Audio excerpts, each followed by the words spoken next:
지난 시간에 데카르트가 어떻게 이성 안에서 확실성을 찾으려 했는지 깊이 살펴봤는데요.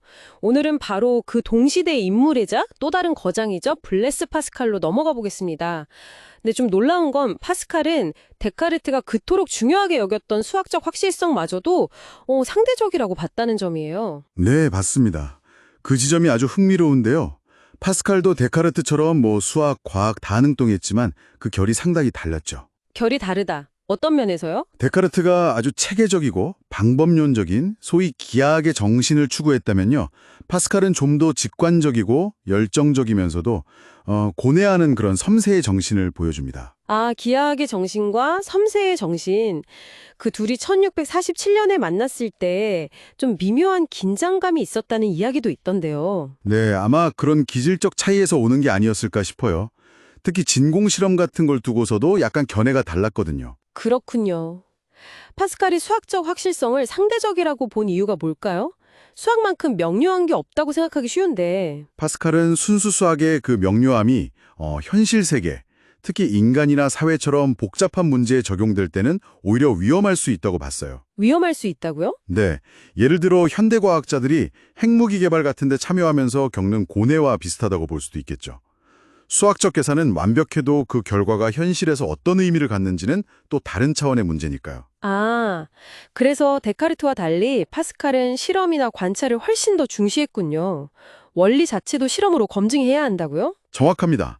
바로 그 지점에서 파스칼의 핵심 사상인 마음의 논리, 즉 로직 디코어가 등장하는 거죠. 마음의 논리? 네, 이성, 즉 리전만으로는 궁극적인 진리, 특히 제일 원리들에 도달할 수 없다는 거예요. 제일 원리라면 시간이나 공간, 수 같은 기본적인 것들 말인가요? 그렇죠. 파스칼에게 마음, 코어는 단순한 감정이 아니에요. 오히려 그런 근본 원리들을 직접적으로, 직관적으로 감지하는 총체적인 인식 능력에 가깝습니다. 아, 심정은 이성이 모르는 그 나름의 논리를 지닌다는 유명한 말이 그래서 나온 거군요. 맞습니다. 어떤 근본적인 진실들은 논증하기 이전에 마음으로 그냥 아는 거라는 거죠. 이성은 그 다음에 마음이 파악한 것을 토대로 추론하고 정리하는 역할을 할 뿐이고요. 이성의 역할이 부차적이라는 거네요. 이성의 한계는 오히려 자신을 넘어서는 것이 있음을 인정하는 데 있다고 봤어요. 그렇군요. 이성의 한계를 인정하는 것. 근데 파스칼의 고민은 여기서 그치지 않고 이제 인간 실존의 문제로 더 깊이 들어가는 것 같아요. 네, 맞아요. 지식의 불확실성 문제보다 더 근본적으로 인간 존재 자체의 불안정성, 그 문제에 천착했죠. 코페르니쿠스 이후에 광활해진 우주 속에서 인간이 느끼는 그 고독감. 이 무한한 공간의 영원한 침묵이 나를 공포에 떨게 한다는 탄식은 정말 유명하잖아요. 바로 그 지점에서 파스칼 특유의 인간관, 위대함과 비참함, 그랑주의 에트 미세가 드러납니다. 위대함과 비참함? 모순적인데요. 그렇죠.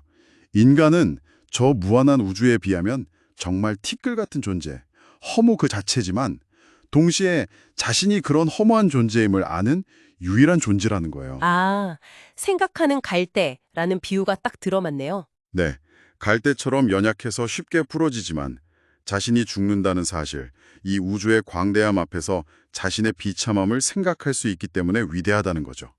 그 모순 자체가 인간 조건이라는 겁니다. 와, 정말 깊은 통찰인데요. 근데 파스칼은 우리가 이런 실존적인 불안, 내면의 공허함을 피하려고 끊임없이 뭔가에 몰두한다고 봤잖아요. 기분 전환, 디베르티스망이라고 하던가요? 네, 아주 날카로운 지적이죠. 오락거리, 사교활동, 심지어 일에 몰두하는 것까지도 근본적인 불안과 마주하지 않으려는 일종의 도피라는 거예요. 인간의 모든 불행은 단 한 가지, 고요히 자기 방에 머물러 있지 못하는 데서 비롯된다는 말. 아, 정말 현대인들에게도 뼈아프게 들리네요. 그렇죠. 자, 이렇게 인간 조건의 모순을 깊이 파고들다 보니 파스칼은 완전한 회의주의도, 그렇다고 독단적인 믿음도 답이 될 수 없다고 봤습니다. 회의주의도 독단주의도 안 된다? 왜죠? 완전한 회의주의는 우리의 자연적인 본성이 거부하고 또 맹목적인 독단주의는 이성이 끊임없이 반박하기 때문이죠. 이 딜레마는 인간 스스로 해결할 수 없다는 결론에 이르게 됩니다. 스스로 해결할 수 없다면 결국 인간을 넘어서는 어떤 것, 즉 신의 말씀을 들으라 하는 요청으로 나아가는 거죠. 아, 그래서 그 유명한 1654년의 신비 체험, 메모리알 사건이 중요해지는군요. 네, 결정적인 전환점입니다. 그건 어떤 이성적인 추론의 결과가 아니었어요. 아주 강렬한 압도적인 종교적 체험이었죠. 그 기록에 불, FU라는 단어가 적혀 있을 정도로요. 불. 어떤 체험이었을까요? 그건 그냥 추상적인 철학자나 신학자들의 신이 아니었어요. 성서에 나오는 살아있는 신, 아브라함의 하나님, 이사학의 하나님, 야곱의 하나님과의 인격적인 만남이었죠. 이 체험을 통해 파스칼은 이성적 논증과는 차원이 다른 확신, certitude를 얻게 됩니다. 그리고 깊은 감정, 혹은 직강, sentiment, 그리고 기쁨과 평화를 경험하죠. 데카르트의 코기토 에르고숨, 나는 생각한다, 고로 존재한다. 여기에 대한 파스칼의 대담이 나오는 거군요. 바로 그렇습니다. 크레도 에르고슴, 나는 믿는다. 그러므로 나는 존재한다. 나는 믿는다, 고로 존재한다. 와, 신앙이 존재의 가장 근본적인 토대가 된다는 선언이네요. 네. 파스칼에게는 이 믿음이야말로 흔들리지 않는 궁극적인 확실성이었던 거죠. 그렇다면 파스칼은 이성을 완전히 버린 건가요? 신앙과 이성의 관계는 어떻게 본 건지 궁금한데요. 아니요. 이성을 폐기해야 한다고 보지는 않았습니다. 오히려 신앙이 이성을 완성시킨다고 봤어요. 완성시킨다. 네. 이성의 마지막 걸음은 자신을 넘어서는 무한한 것들이 있다는 것을 인정하는 것이다 라고 말했거든요. 참된 신앙은 맹목적인 복종뿐만 아니라 이성의 올바른 사용 역시 요구한다고 봤습니다. 아, 맹목적인 신앙을 말한 게 아니군요. 그렇죠. 그런 면에서 데카르트가 신을 자신의 철학 체계를 위한 어떤 부속품처럼 취급한 점을 비판하기도 했어요. 파스칼에게 신은 모든 사유의 출발점이자 중심이었으니까요. 오늘 파스칼을 통해서 데카르트적인 이성 중심의 확실성에 대한 정말 근본적인 도전과 성찰을 마주한 것 같습니다.